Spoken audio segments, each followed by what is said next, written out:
Uma nação fugindo, encurralada. Há cerca de 3.000 anos, à beira do mar de juncos, Moisés guia os israelitas enquanto o exército egípcio se aproxima. Você verá o livramento miraculoso que molda a identidade de Israel. Esta é a história real. Moisés é um líder de aproximadamente 80 anos que viveu na casa do faraó e agora fala em nome de Deus. Ele carrega o peso de guiar um povo amedrontado rumo à liberdade prometida. Seu cajado é o sinal visível da presença de Deus. Os israelitas são ex-escravos, muitos exaustos, aterrorizados e cheios de esperança ao mesmo tempo. Avançam em famílias com poucos pertences, perguntando se as promessas dos seus antepassados os salvarão agora. O medo é palpável. O exército do faraó é uma força profissional de carros de guerra e infantaria, enfurecida por perder escravos e decidida a recuperá-los. Sua armadura, cavalos e carros os tornam aparentemente imparáveis para um povo que nunca enfrentou esse poder. Enquanto o povo deixa o Egito, a poeira dos carros permanece na estrada atrás deles.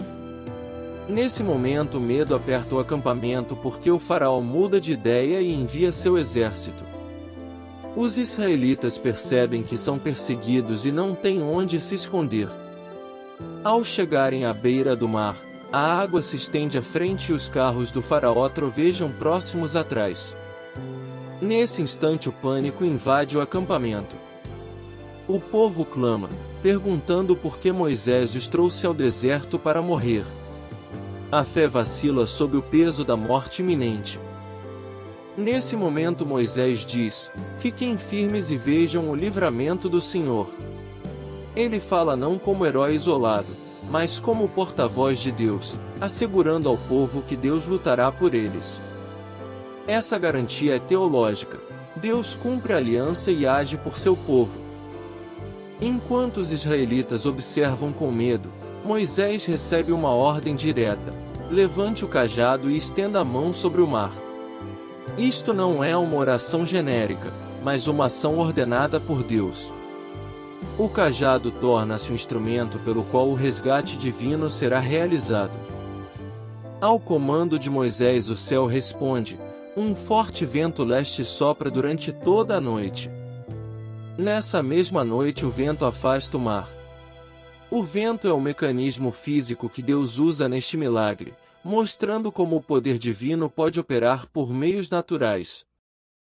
Quando a manhã chega o mar se forma como um muro de água de ambos os lados, e surge um caminho seco.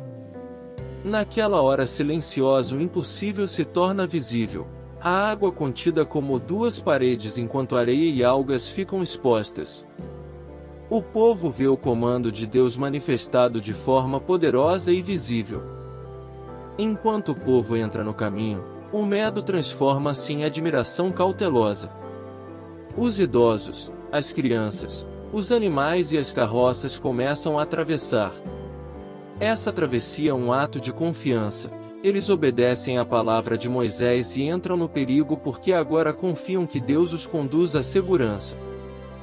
Mas antes que a travessia termine, o exército do faraó avança pelo leito do mar em perseguição. Eles não veem a intenção divina, veem apenas a chance de recuperar escravos e vingança. Seu julgamento é orgulho humano, confundindo oportunidade com segurança diante do divino. Quando os últimos israelitas saem em segurança do caminho, as águas retornam com força súbita. Nesse instante o mar desaba sobre os carros e cavaleiros. Segue-se uma reversão dramática. Os instrumentos da opressão são vencidos pelo mesmo poder que salvou os oprimidos. Quando as águas se aquietam, a praia fica cheia de destroços e silêncio. Nessa quietude o povo responde com admiração e adoração. Eles reconhecem que Deus agiu de forma decisiva. Esse momento torna-se a memória fundadora que os define como um povo resgatado por Deus. Nessa consequência, o povo quebra em canto liderado pelas mulheres. Eles cantam sobre a força e o triunfo de Deus. Isso não é mera comemoração, é uma confissão teológica de que o Senhor é soberano e que a história pode servir como adoração quando Deus intervém nos acontecimentos humanos. Passam os dias e então o povo relembra o significado. Esse livramento prova a fidelidade de Deus à aliança feita com seus antepassados. O milagre não é apenas fuga, confirma que Deus lembra das promessas e age em favor daqueles que escolheu.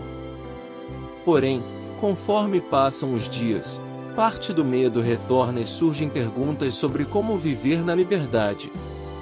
A travessia resolve o perigo imediato, mas também testa a fé do povo.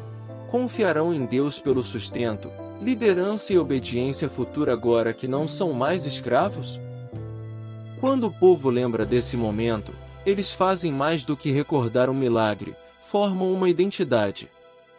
A travessia torna-se a história central que os define como um povo salvo por Deus, moldando sua lei, culto e memória pelas gerações seguintes.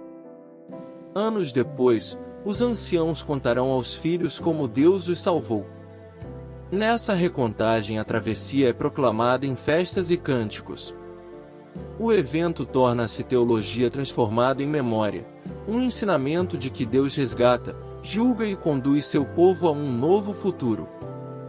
Finalmente, este capítulo é registrado para que as gerações futuras lembrem que Deus age na história para libertar e julgar. Êxodo 14 torna-se uma âncora teológica para escritos posteriores, lembrando que o mesmo Deus que abriu as águas permanece soberano sobre as nações. Ao final, a história mostra tanto a responsabilidade humana quanto o poder divino. Moisés age em obediência, o povo obedece e avança, e Deus provê os meios da salvação. O milagre depende tanto da confiança quanto da ação divina entrelaçadas. Ao fechar a narrativa, o texto impõe uma pergunta duradoura: os que foram salvos lembrarão de viver como um povo forjado pelo livramento. A travessia convoca cada geração a lembrar do Deus que salva e a viver em conformidade. Quando a manhã chega novamente, o acampamento se prepara para seguir rumo ao deserto e à aliança que ainda os aguarda.